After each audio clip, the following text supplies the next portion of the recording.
সুদামা কৃষ্ণের কাঁধে মায়ের সবাই যেই না সুদামা কৃষ্ণের কাঁধে চেপেছে, ওই সুদামা একটা পা পেছন দিকে রেখেছে আর একটা পা সামনের দিকে রেখেছে। কৃষ্ণ মনে মনে বলছে, সুদামা রে, তুই তোর একটা পা পেছনে রেখেছিস, একটা পা সামনে রেখেছিস।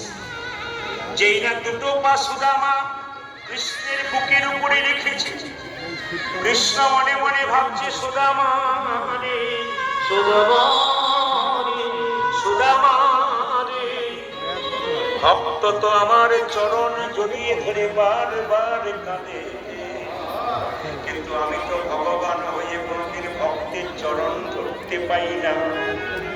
আজকে যখন তোর মতো ভক্তের চরণ ধরতে পেরেছি, মায়েরা আপনাদের মনে বিশ্বাস আছে যে ভগবানের চরণটা শুধু আপনারাই ধরবেন?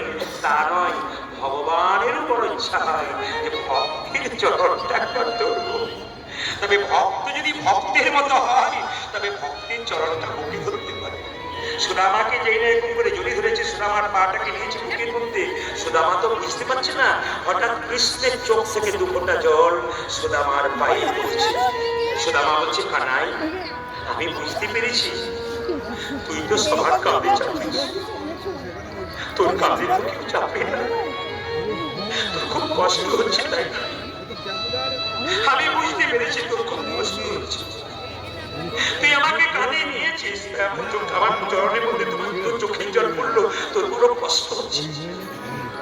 কৃষ্ণ বলছে, সুদামা রে, এই জগতে মানুষ দুভাবে কাঁদে, একটা সুখের কারণে, একটা দুঃখের কারণে। আমি দুঃখ পেয়ে কাঁদি নাই, আমি সুখ পেয়ে কাঁদছি। আমার আজ আনন্দের সীমা নাই রে, কারণ ভক্ত তো আমাকে তার আমার চরণে বুকে ধরে কাঁদে, আমি তো ভক্তের চরণ কোনদিন বুকে ধরতে পারি।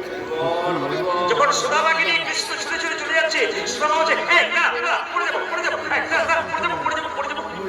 কৃষ্ণ বলল, সুদামা রে, যদি তুই আমায় জপকে ধরতে পারিস, ধরার মতো যদি ধরতে পারিস, তোর পড়ার ভয় না।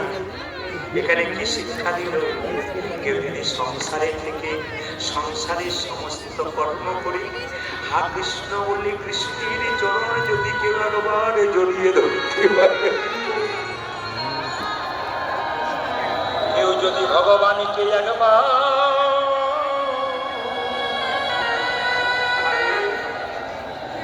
কেউ যদি ভগবানকে একবারে জড়িয়ে ধরতে পারে, তবে তার পড়ার ভয়।